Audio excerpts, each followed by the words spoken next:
अस्सलाम वालेकुम प्यारे बच्चों। आज हम दूसरी जमात की उर्दू की किताब में से सबक पढ़ रहे हैं। अब क्या करूं। इसके खास अल्फाज हैं घबरा जाना यानी डर जाना, डांट यानी गुस्सा करना, इल्ज़ाम किसी पर तोहमत लगाना या किसी को किसी बात के लिए कसूरवार ठहराना कि उसने ये काम किया है, ख्याल कोई सोच, बावर्ची खाना किचन को कहते हैं। तो चले आए ये सबक पढ़ते हैं। राशिद घर वालों से छुपकर शरबत पी रहा था। अचानक घर के बाहर से अम्मी की आवाज़ आई, राशिद दरवाज़ा खोलो। राशिद चौंक गया मतलब एकदम ऐसे हैरान सा हो गया, एकदम डर सा जाना। उसके हाथ से शरबत का जग छूटकर गिरा और टूट गया। राशिद घबरा गया। उसने सोचा कि शीशे के टुकड़ों को छुपा देता हूँ, इस तरह अम्मी की डांट से बच जाऊंगा। फिर उसने सोचा कि शीशे के टुकड़ों को ऐसे ही रहने देता हूँ, जब अम्मी पूछेंगी तो अपने छोटे भाई पर इल्ज़ाम लगाकर डांट से बच जाऊंगा। यानी मैं ये कहूँगा कि मैंने नहीं तोड़ा, मेरे भाई ने तोड़ा है, तो यानी कि मैं झूठ बोल दूँगा। आखिर में उसे ये ख्याल आया कि अम्मी को सब सच बता दे, लेकिन ऐसा करने से अम्मी उस पर गुस्सा होंगी। वो बावर्ची खाने से निकलकर सेहन में गया और अम्मी को सारी बात बता दी। अम्मी ने उसको प्यार करते हुए कहा, कोई बात नहीं, चीज़ें तो टूट जाती हैं, लेकिन ये बहुत अच्छी बात है कि तुमने मुझे सब कुछ सच बता दिया। मुझे तुम पर फ़ख्र है। आइए अब इसकी मशक हल करते हैं। पढ़ें। घबरा जाना यानी डर जाना, डांट गुस्सा करना, इल्ज़ाम किसी को कसूरवार ठहराना किसी चीज़ के लिए, ख्याल सोच, बावर्ची खाना यानी किचन, शरबत जो हम कोई भी शरबत होता है जूस पर पीते हैं, छुप जाना, शीशे, गुस्सा, सेहन, फ़ख्र का मतलब होता है यानी किसी बात पे आपको खुश होना, तो वो फ़ख्र कहलाता है। टुकड़ों, राशिद घर वालों से छुपकर शरबत पी रहा था ना। सवाल नंबर 1, अरकान मिलाइए। इसमें आपने ये लफ्ज़ दिए गए हैं, हरूफ को आपने मिला के एक लफ्ज़ बनाना है। शीन छोटी है शी, शीन बड़ी है शे, शीशे। अलिफ लाम इल, जे अलिफ जा, मीम साकिन, इल्ज़ाम। टे काफ टुक, रे बड़ी है रे, टुकड़े। चे छोटी है ची, जे ये नून गुन्ना, चीज़ें। सवाल नंबर 2, दुरुस्त जवाब पर दायरा बनाएं। नंबर 1, राशिद ने क्या तोड़ा था?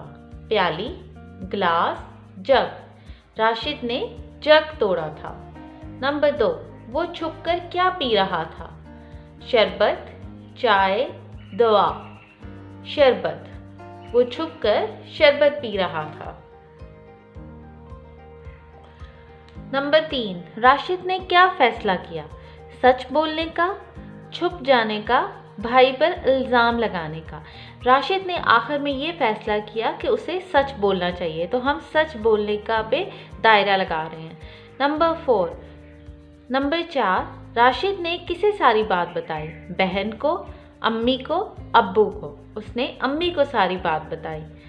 अच्छा, आप बच्चों बताएं, अगर आपसे कोई चीज़ टूट जाए तो आप क्या करेंगे? आप उस चीज़ को छुपा देंगे, या आप किसी और पे इल्ज़ाम लगाएंगे, या आप सच बोलेंगे? तो मुझे भी उम्मीद है कि आप यही जवाब चुनेंगे कि मैं भी सच बोलूँगा, क्योंकि सच बोलने से ही आपको थोड़ी देर के लिए परेशानी होती है, लेकिन आप बहुत बड़ी परेशानी से बच जाते हैं। आगे सवाल नंबर 3, सवालिया जुमले। वो जुमले जिनमें कोई सवाल पूछा जाए सवालिया जुमले कहलाते हैं। मसलन, आप कहाँ जा रहे हैं? क्या आज छुट्टी है? ये कौन है? आप वहाँ क्यों नहीं जाते? सवालिया जुमले बनाने के लिए क्या, क्यों, कौन, कैसे, कब, कहाँ के अल्फाज इस्तेमाल किए जाते हैं।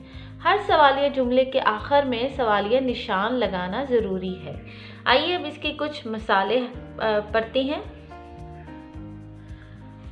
सवाल नंबर 4, दिए गए जुमलों से सवालिया जुमले बनाएं। नंबर 1, वो रोज़ स्कूल जाती है। क्या वो रोज़ स्कूल जाती है? और आखिर में आपने सवालिया निशान लगाना है। इसको सवालिया बनाने के लिए हमने इसमें क्या का इस्तेमाल किया है। आज दुकान बंद है, आज दुकान क्यों बंद है, और आखिर में आपने लगाना है सवालिया निशान। गाय दूध देती है, क्या गाय दूध देती है, आखिर में है सवालिया निशान। अम्मी ने हलवा बनाया, अम्मी ने हलवा कब बनाया। नंबर 5, अल्लामा मोहम्मद इकबाल हमारे कौमी शायर हैं, क्या अल्लामा मोहम्मद इकबाल हमारे कौमी शायर हैं, और आखिर में लगाया गया है सवालिया निशान। नंबर 5, अब अपनी मर्जी से कोई से 2 सवालिया जुमले बनाएं।